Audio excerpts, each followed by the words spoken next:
अस्सलाम वालेकुम। उम्मीद है आप सब खैरियत से होंगे। मैं हूं डॉक्टर आकिब जवेद।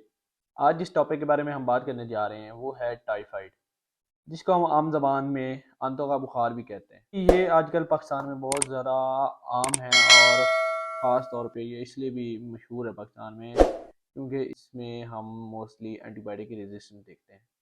ये जो टाइफाइड फीवर होता है इसमें ये जो बुखार होता है ये लंबे अरसे तक रहता है और इसमें हाई ग्रेड फीवर होता है।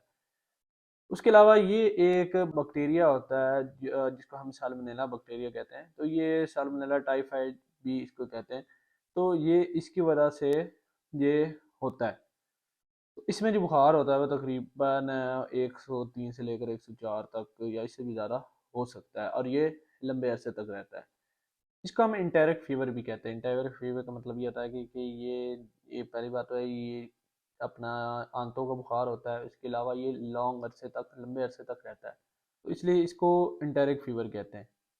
तो इसके अलावा अगर हम बात करें कि ये फैलता कैसे है, ये बेसिकली सबसे मेन वजह जो है वो है खाना खाने से पहले हम हाथ नहीं धोते हैं, तो इसकी वजह से फैलता है। उसके अलावा बात करें तो ये जो हम कंटामिनेटेड फूड या पानी का यूज़ करते हैं जिसमें जिसमें ऐसी खुराक हम यूज़ करते हैं जो बाहर से अगर हम यूज़ करें, ऐसी जगहों से लें जहाँ पे हाइजीन का ख्याल ना रखा जाए, मतलब साफ़ सफाई का ख्याल ना रखा जाए। वो वाली खुराक खाने से या कहीं से गंदा पानी हमने पी लिया है तो उससे ये हो सकता है। ये भी एक फूड बॉर्न बुखार होता है कि खुराक की वजह से जो भी हम ये गंदी खुराक खाएंगे तो उसकी वजह से ये हो सकता है। उसके अलावा अगर हम इसकी अलामात की बात करें तो अलामात में सबसे पहले तो हम बुखार देखेंगे। ऐसा बुखार होगा, आहिस्ता आहिस्ता स्टार्ट होता जाएगा और बढ़ता जाएगा। तो इसको हम अपनी ज़बान में हम कहते हैं स्टेप लैडर पैटर्न। एक सीढ़ी की तरह पैटर्न होता है कि आहिस्ता आहिस्ता बढ़ता जाता है बुखार और तकरीबन 103 से 104 तक जा सकता है।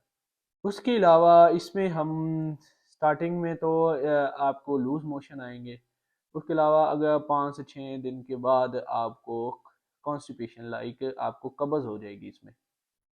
उसके अलावा इसमें हम सर दर्द भी देखेंगे, जिस्म में दर्द होगा, जो जिसको ये बुखार होगा वो उसमें सुस्ती सी आ जाएगी, कोई काम करने का उसका दिल नहीं करेगा। और इसमें हम 1 हफ्ते के बाद रोज़ रैश देखते हैं, मतलब ये कि गुलाब की तरह के रैश हमारे बॉडी पे अपीयर होना शुरू हो जाते हैं। तो ये भी हम इसमें देखते हैं। तो अगर हम इसकी डायग्नोज करने का तरीका लाइक इस कैसे हमें पता चल सकता है इसका, तो उसके लिए पहले हम एक टेस्ट करते थे, वाइडल टेस्ट होता था। तो वो आजकल नहीं किया जाता बिल्कुल, क्योंकि उसके रिजल्ट अब आजकल सही नहीं आते हैं। तो इस वजह से वो वाइडल टेस्ट अब नहीं यूज करते हैं। जो इसका मेन टेस्ट है ना, मेन टेस्ट इसका जो होता है वो है ब्लड कल्चर टेस्ट। तो इसमें जो हमारा खून आता है उसका कल्चर किया जाता है। तो उसमें अगर ये वाला जो बैक्टीरिया है साल्मोनेला बैक्टीरिया अगर उसमें हम देखते हैं तो इसका मतलब ये है कि इसमें टाइफाइड है। तो ये इसका स्पेसिफिक टेस्ट है और ये टेस्ट तकरीबन 5 दिन के बाद ये करवाते हैं, क्योंकि जब आपको बुखार हो तो 5 दिन से पहले ये जो बैक्टीरिया होता है ये ब्लड कल्चर में शो नहीं होता है।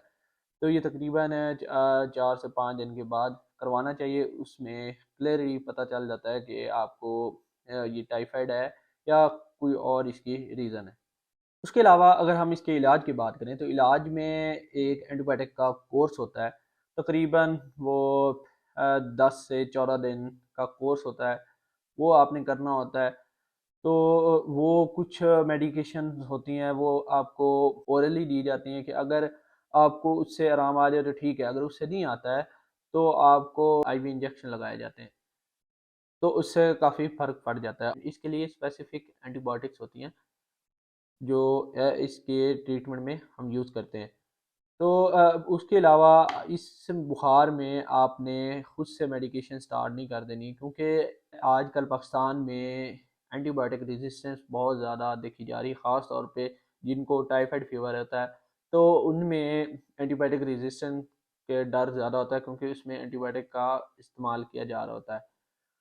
और जिन लोगों में फिर एंटीबायोटिक रेजिस्टेंस होती है तो उसके लिए फिर एंटीबायोटिक रेजिस्टेंस का एक टेस्ट होता है, तो वो किया जाता है। उसमें देखा जाता है कि कौन सी एंटीबायोटिक इस पेशेंट के लिए सूटेबल है, फिर उसको वो एंटीबायोटिक दी जाती है और उसके ज़रिए उसको ट्रीट किया जाता है। तो इसलिए मैं अपनी तकरीबन हर वीडियो में मोस्टली ये बात करता हूँ कि आप सेल्फ मेडिकेशन ना किया करें। सेल्फ मेडिकेशन का मतलब ये है कि आपने खुद से डॉक्टर नहीं बनना है। आपने जो भी जब भी आपको कुछ हो तो आपने प्रॉपर डॉक्टर से रिव्यू करना है, ताकि वो आपको एंटीबायोटिक की ज़रूरत है तो उसका प्रॉपर आपको कोर्स दे और उसके मुताबिक आपको लेके चले। अगर वो नहीं है तो उसके अलावा न आपको जो आपको डिजीज़ होगी उसके मुताबिक आपको वो ट्रीटमेंट प्लान देगा। उसके अलावा एक चीज़ हम देखते हैं कि लोग मेडिकेशन स्टार्ट में शुरू करते हैं, 3-4 दिन के बाद उनको आराम आ जाता है तो वो मेडिसिन छोड़ देते हैं। तो इसमें आपको ऐसा नहीं करना चाहिए, क्योंकि इससे ये होता है, इसका प्रॉपर एक ट्रीटमेंट होता है, प्लान होता है, ट्रीटमेंट प्लान होता है कि हाँ जी आपको 10 से 12 दिन की या 14 दिन की दवाई दी जाती है, तो उसको आपने प्रॉपर यूज़ करना होता है। लोग अक्सर छोड़ देते हैं, फिर उनको कुछ दिनों के बाद फिर हो जाता है, फिर वो स्टार्ट कर देते हैं, फिर ठीक हो जाते हैं। इसी वजह से तो ये एंटीबायोटिक रेजिस्टेंस होती है आपको। तो इसका आपने प्रॉपर जो आपको डॉक्टर ट्रीटमेंट प्लान बताएगा, जितने दिन का आपको बताएगा, उतने दिन आपने दवाई यूज़ करनी है। उससे पहले आपने नहीं दवाई छोड़नी है। क्योंकि अक्सर ये होता है कि ये जो ये बैक्टीरिया होता है, ये हमारे गाल ब्लैडर में, मतलब जो हमारा पित्ता होता है, वहाँ पे ये स्टोर हो जाता है और ये वहाँ से फिर ये हमारे जो स्टूल होता है उसमें पास होता रहता है और ये बहुत ज़्यादा खतरनाक हो सकता है हमारे लिए। अब हम बात करते हैं कि इससे हम बच कैसे सकते हैं। तो इससे बचने के लिए ख़ास तौर पर तो ये है, जब भी आप खाना खाएं तो अपने हाथ साफ करें। उसके अलावा दूसरी बात ये कि आप अच्छी खुराक खाएं, साफ़ सुथरा पानी यूज़ करें। ऐसी जगह जहाँ पे लोग रह रहे हैं, जहाँ पे उनको साफ़ पानी मुहैया नहीं होता, तो उनको चाहिए कि पानी उबाल लिया करें, उबाल के पानी यूज़ करें। उसके अलावा खुराक आप जो भी खाना वगैरह अगर बाहर से भी लेना तो ऐसी जगह से लें जहाँ पे हाइजीन का ख्याल रखा जाए, मतलब साफ़ सफाई का ख्याल रखा जाए। तभी आप इस बुखार से बच सकते हैं। हम इसकी कॉम्प्लिकेशन की बात करेंगे। अगर हम इसको ट्रीट नहीं करते हैं सही तो उससे क्या हो सकता है, उससे बेसिकली तो ये होता है कि हमारा जो ये जीआईटी होगी, मतलब जो हमारी आंतें होंगी, इसके अंदर ये कब्ज़ बहुत ज़्यादा हो जाएगी, जिसकी वजह से हमारी जो आंतें में परफोरेशन हो जाएगी, मतलब फटने का भी खदशा होता है। उसके अलावा हमारे जो हमारा फीसेस होंगे, जो हमारा पाखाना होगा, उसमें खून आएगा। उसके अलावा इसमें हम देखते हैं ये जो हमारे दिमाग की झिल्ली होती है, इसका इन्फेक्शन होना स्टार्ट हो जाता है। उसके अलावा हमारे जोड़ों का इन्फेक्शन होता है, जोड़ वगैरह जिसको हम आर्थराइटिस कहते हैं, तो वो होने का भी खदशा होता है। तो इसलिए अगर आपको इस तरह का बुखार आपको फ़ील हो रहा है तो आपको चाहिए कि जल्द अज जल्द आप डॉक्टर से रिव्यू करें, ताकि इसका प्रॉपर ट्रीटमेंट स्टार्ट हो और वो जो ट्रीटमेंट आपको बताए उसको प्रॉपर आपने जितने दिन का वो आपको मेडिसिन दे उतने दिन आपने प्रॉपर यूज़ करनी है। ये नहीं है कि दरमियान में छोड़ देनी है। तो ये था आज का टॉपिक। उम्मीद है आपको इसके बारे में क्लियर हो चुका होगा। मिलते हैं नेक्स्ट वीडियो में एक नए टॉपिक के साथ। अगर आप चाहते हैं कोई टॉपिक मुझे सजेस्ट करना, तो आप कमेंट सेक्शन में मुझे वो टॉपिक बता सकते हैं, ताकि मैं वो नेक्स्ट वीडियो में आपके साथ शेयर कर सकूं। ये जो मेरी वीडियो होती हैं इनको ज़्यादा से ज़्यादा शेयर कीजिएगा, ताकि ये जो नॉलेज है ये मुख्तलिफ लोगों तक पहुंच सके, क्योंकि बहुत लोगों को मेडिकल की अवेयरनेस नहीं होती है। तो मेरी वीडियो बनाने का मकसद यही होता है कि एक आम इंसान को इन चीज़ों का पता होना चाहिए, कुछ ना कुछ उनको अलामात आएँ और वो फ़ौरन डॉक्टर से रुजू करें।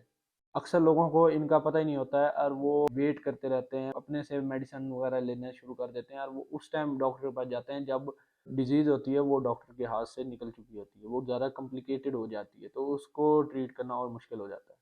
तो उम्मीद है आपको इसके बारे में क्लियर हो चुका होगा। मिलते हैं नेक्स्ट वीडियो में एक नए टॉपिक के साथ। अल्लाह हाफिज़।